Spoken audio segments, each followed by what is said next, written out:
Well, we got 11 miles to go till we turn off on 81. And I figure, well, I kind of teased you guys with a story about Georgia. So let's tell a story about Georgia. Got all this traffic to deal with.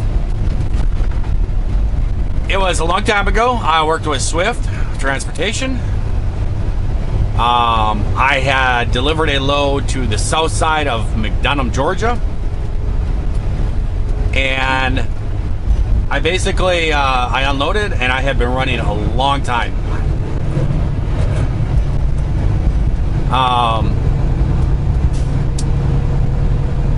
I've been running for quite a ways, and I was real tired, and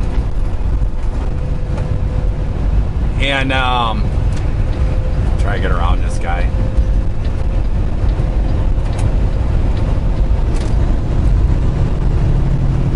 And I unloaded the load. They wouldn't let me stay there.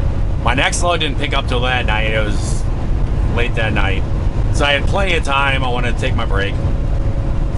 So I came up through the south side of McDonough, Georgia. It was not a good neighborhood, let's say that.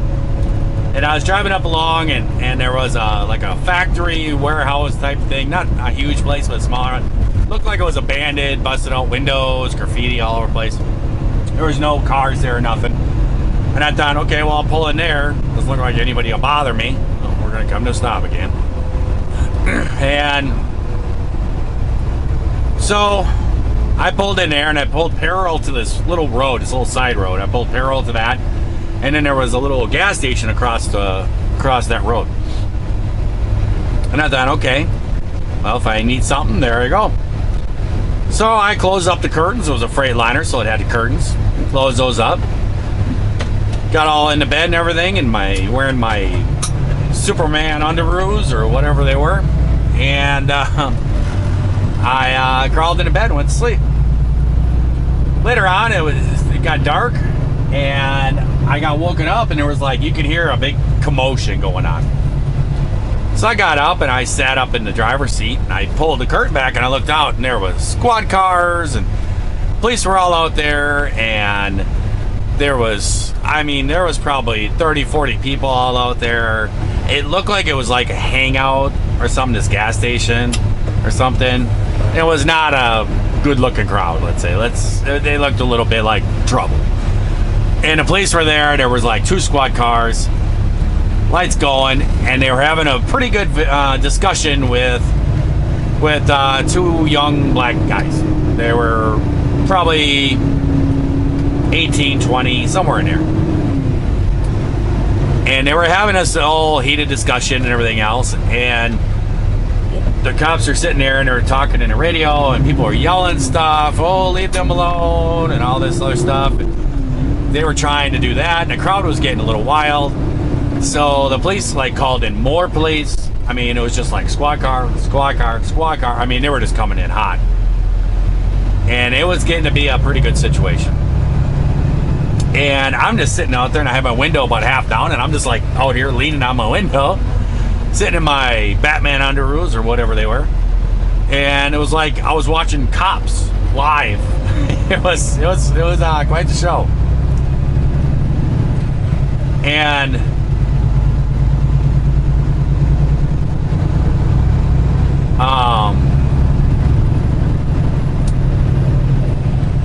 they were going, it was getting all heated, and these cops were telling this one guy they were arresting his buddy. And his buddy he was maybe 20 years old. This kid was maybe 75 pounds soaking wet. He was just a little bean. And they were arresting him, and he was being all crazy and trying to get away and stuff. And there was all these cops that had a hold on him, and he wasn't going nowhere. And he's yelling and spitting at him and doing all this stuff. And his buddy is over there, and he's yelling stuff at the cops to leave him alone and everything else. And the cops are yelling at him that he better walk or he's going to go downtown. And and everything, and they were yelling at him, and then they would take like a step towards him, and then he would like jump back like 20 feet and then turn around and start yelling stuff again. And he's got his pants halfway over his butt, and he's acting all tough. But then every time the cops would yell at him to go away, and they would start to walk towards him, he would run 20, 30 feet, try to get a little distance, and then he would turn around and start yelling stuff back at him. It was just so funny. He was trying to act so big and tough, and the cops thought it was funny too. They were laughing. And he ended up right out next to my truck. He was like 10 feet away from me. And I'm just sitting there hanging out my window, just watching the whole thing. And they're yelling at each other and everything else. And they ended up throwing this little guy on the ground. And a couple police officers were sitting on him, trying to, just holding him down. He was like squirming around and doing all kinds of stuff. And they actually handcuffed him behind his back. And then they also handcuffed his feet. And he was still just going nuts and acting stupid. He just would not give up. And he was sitting there. And so finally one of the cops went into his car, came back out, and grabbed a pair of handcuffs, and it had like a chain between them. And let's see if I can get over. I don't know if I can or not. I don't know if this car is gonna. I'm trying to slow down. I'm trying to speed up. He wants to drive right next door to me. There you go, car. You figured it out.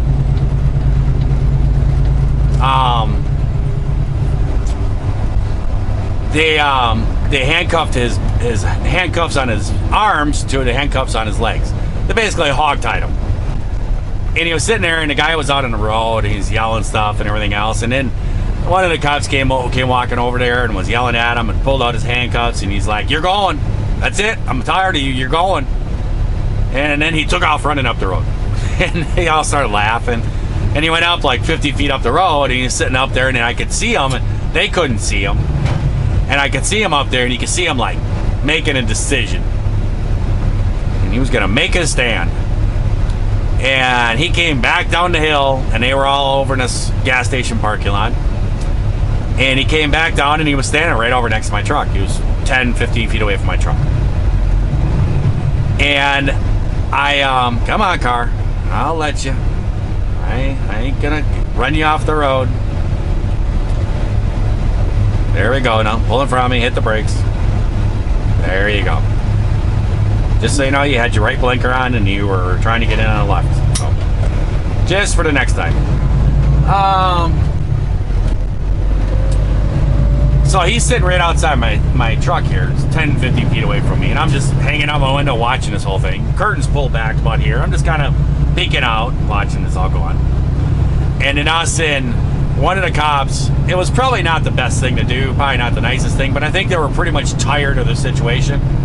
Because there was probably half a dozen squad cars there now. Police officers were all over the place, trying to control the crowd and everything.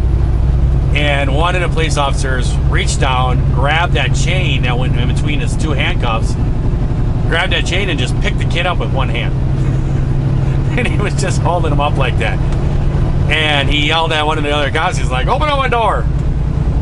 And he opened, and they opened up the back door in a squad car, and he just went, boop, and he threw the guy right into the back of his car. Oh boy, that set off some people. And the guy that was out here, that was his buddy. That set him off when he did that. And to tell you the truth, the cops were kind of laughing about it. It probably wasn't cool what they did and everything, but I think they were just so sick and tired of it. Whatever. But this guy out here, he got really upset, and he started yelling things and everything else.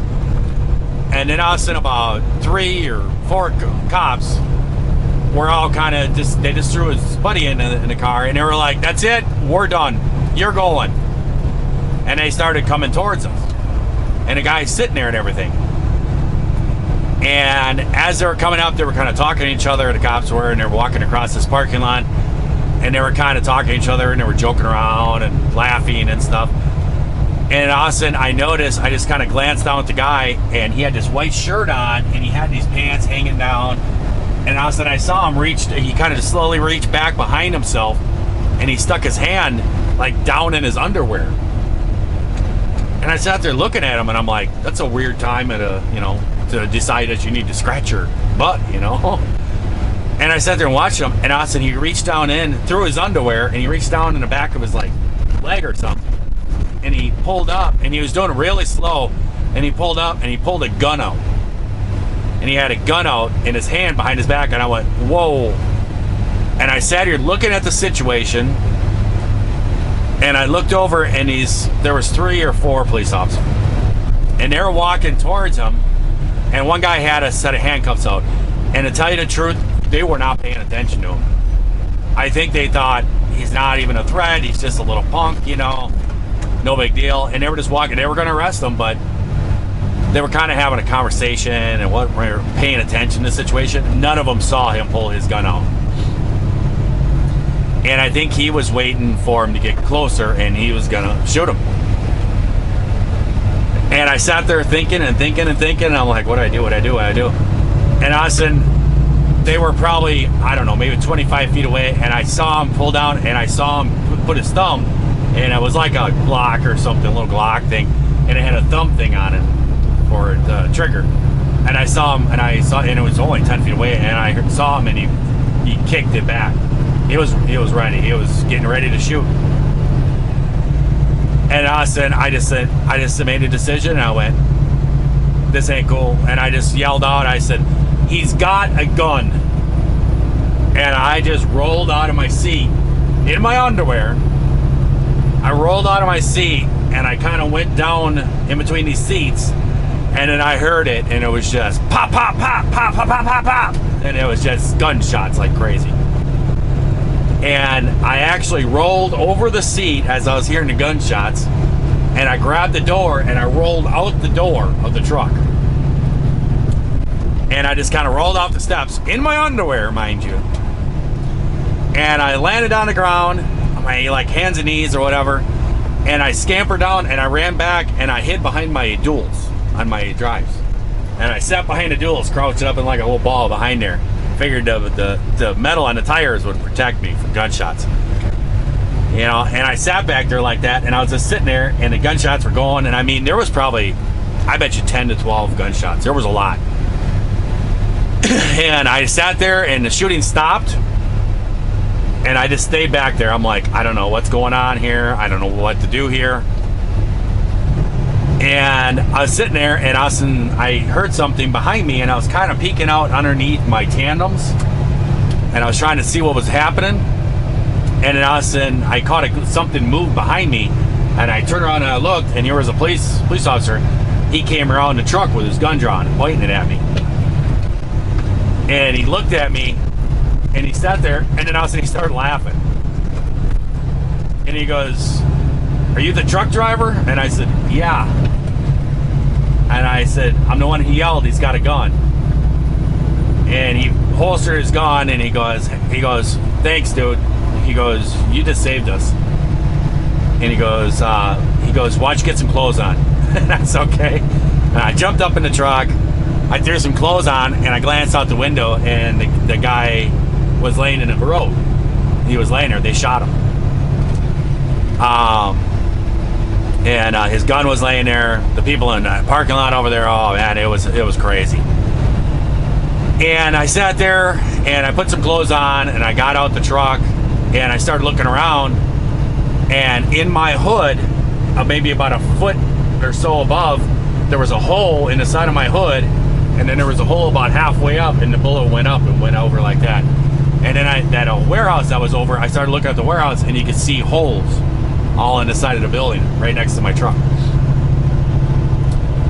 And I was sitting there looking at things, and the police came over, and they were talking to me for a couple of minutes, and then another police officer came over, and he looked at me, and there was some guy, he had this car, it was like an old Cutlass, and it was all like slammed to the ground, and he was sitting over in the parking lot, and you could tell he was kind of a bad dude. He was the rough one, you could see it. And he was over there yelling stuff and hooting and hollering, and there was a police officer there kind of holding him back and stuff. And he was looking over towards us. And one of the cops came walking over, and he said, "Hey," he said, "where are you heading to?" I said, "I pick up like 20 miles north of here later tonight." He goes, "All right." He goes, "This is what we're going to do." He goes, and they already had a statement from me, and they had my name and everything. He goes, "You got to leave." And to be perfectly honest with you, I was probably the only white guy in that neighborhood. then I just kind of snitched a little bit. You know, the guy was pulling out the gun. I said, he's got a gun. You know, I yelled it out and stuff, and these guys were not liking that. You know, it was them against the police. And he goes, you need to leave. And he goes, we got more squads in the way. And he says, as soon as the other cops, you know, as soon as the other squad cars get here, he says, they're going to block all the driveways. He goes, we've already got this planned out.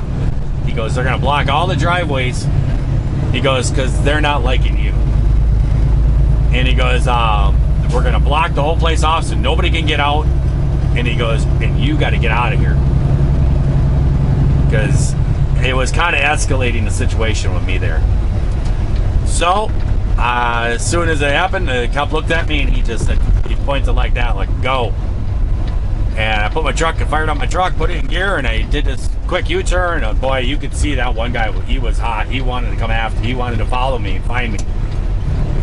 And I took off out of there and took off out of town, and I ran up about 15 miles. And they told me, wherever you get to, give us a call. And so they gave me this card and stuff. And so I ran up about 15 miles, and I turned around and went back the other way on the highway. And there was a rest area, and I went up, turned around, came back the other way, and pulled into that rest area. And I shut it down, and I called the phone number and told them where I was, and they said, okay, we're going to send a squad car. And a little while later, a squad car showed up, and I went over and talked to them, and I said, what's the deal? You guys need more information from me or what? He says, nope. He says, you're all good. He goes, I'm just going to sit here. I'm going to hang out. He goes, how long are you going to be here? And I said, well, I got like 3 hours, and then I got to run on, you know, and I showed him where I was going to, and it was just up the road, and so showed him where I was going to pick up. At that time, he goes, all right. He goes, I'll be here, and he goes, I'll follow you to the other place, and I'll hang out with you. And then he says, when you get loaded and stuff, he says, you're going north, right? I said, yep. He goes, I'll probably follow you a good 30 miles or so, I'll make sure nothing happens. He says, and get you out of here. I was like, wow. And he goes, yeah, the guy that is not happy with you, he goes, we know who he is. And he goes, we need to get you out of here before he figures out who you are and gets somebody to you. I was like, okay. And I said, well, what about the guy that got shot? Because he was on the pavement. He was like moaning and groaning and stuff. He was still alive and everything else. And they said, yeah, he's still alive. And they got paramedics there and stuff. And looks like he's going to make it and everything. And I said, okay. I was just worried about that. So I didn't want to cause his death. I says, but I didn't want you guys to get shot either. And he goes, you did it? He goes, yeah. He goes, those police officers said to tell you thanks. And I was like, okay. And we sat there and did all that, and I got out of there. They had contacted me about a week afterwards, the police department there, and they said, hey, we're going to need you to come down and testify because he's trying to claim that the gun was laying in the road. It wasn't his and all this stuff.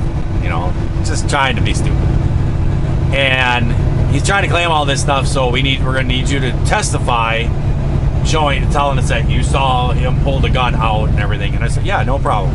I'll do that. And I said, so, you know, I'll tell my company. They'll probably try to give me a load back down there or something. And they were like, okay, well, you know, let us know. And I talked to the company, told them what's going on. They said that they would route me down there, and I called them back, and I said, looks like they're routing me down there. I'll be down there around this date. You know, we can make up a time when I can come in and give a statement or whatever. And a formal statement, I'll sign everything up and talk to whoever, and they're like, okay. Well, I called them when I got down there, and they said, yeah, you don't need to come.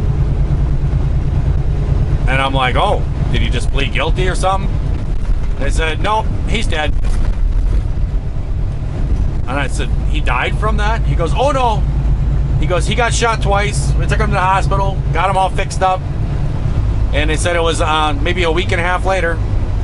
He said there was a gang shooting and he was killed. And he goes, so there's nothing go on about it. And I was like, okay. So that is my big story. I was in the middle of a gun battle down in McDonough, Georgia.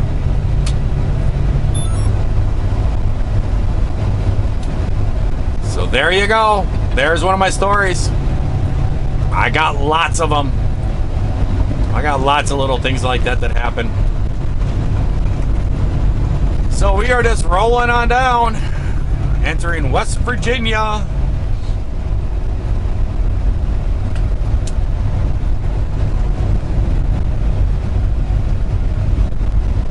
And there's just no reason to be in a hurry. There's just too many cars. Too small of a highway. You'll never get around all this. So, I hope everyone out there is having themselves a great day, a great night when you're watching this here video. If you are not, then you certainly could change that and try it over again tomorrow.